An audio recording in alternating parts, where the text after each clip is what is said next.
First ನೋಡಿದ್ರೆ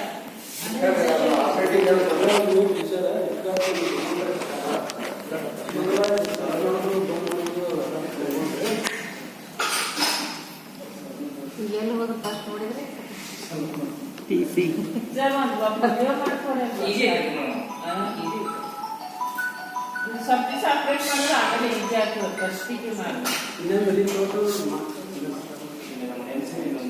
ಈಗ start ಆಗಿದೆ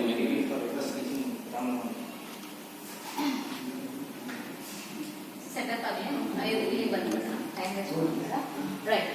ಸೊ ಇಲ್ಲಿ ನಮಗೆ ಈ ಪ್ಯಾನಲ್ ಅಲ್ಲಿ ನಮಗೆ ಫ್ಯೂ ಲೈಕ್ ಸ್ವಲ್ಪ ನಮ್ಮ ಏನಂತಾರೆ ಟೂಲ್ಸ್ ಇದಾವೆ ರೆಗ್ಯುಲರ್ ಬೇಸಿಸ್ ಅಲ್ಲಿ ವರ್ಕ್ ಆಗೋದು. That is board and wheels. So board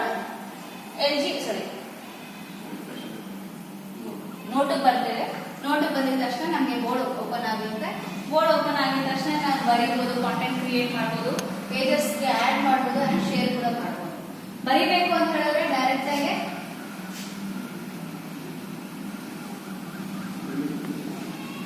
ಬರೀ, ಇಲ್ಲ ಕೈಯಲ್ಲಿ ಬರೆಯಕ್ಕೆ ಚೆನ್ನಾಗಿ ಬರ್ತಿಲ್ಲ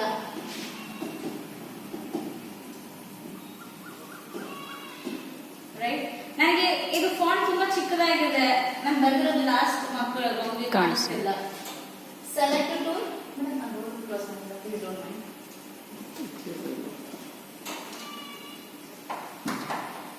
ಕಾಣಿಸ್ತಿದೆ ಈಗ. ಸೆಲೆಕ್ಟ್ ಟೂಲ್ ಮೇಲೆ ಕ್ಲಿಕ್ ಮಾಡ್ತೀವಿ, ಏರಿಯಾ ಸೆಲೆಕ್ಟ್ ಮಾಡ್ಕೊಂತೀವಿ. ಈ ಡಾಟ್ಸ್ ಬಂದಿದೆ ತಾನೆ, ಇವಾಗ ಡ್ರ್ಯಾಗ್ ಮಾಡಿ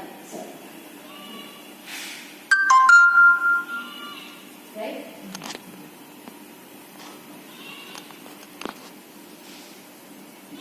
ಓಕೆ, ದೊಡ್ಡದಾಗಿ ಮತ್ತೆ ರೀಸೈಜ್ ಆಗಬೇಕು, ಮತ್ತೆ ಅಣ್ಣ ಕ್ಲಿಪ್ಬೋರ್ಡ್ ಕ್ವಶನ್.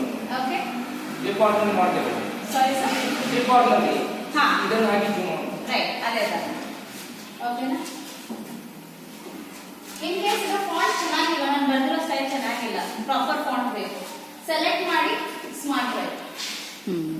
ಸೊ ನಾನು ಕರೆಕ್ಟ್ ಆಗಿ ಬರೆದಿದ್ರೆ ಕರೆಕ್ಟ್ ಆಗಿ ಅರ್ಥ ಮಾಡ್ಕೊಂಡು ಪ್ರಾಪರ್ ಆಗಿ ಫಾಂಟ್ ಬರುತ್ತೆ. ಇಲ್ಲ ಅಂತಂದ್ರೆ ಇದರ ರಾಂಗ್ ಆಗುತ್ತೆ. In case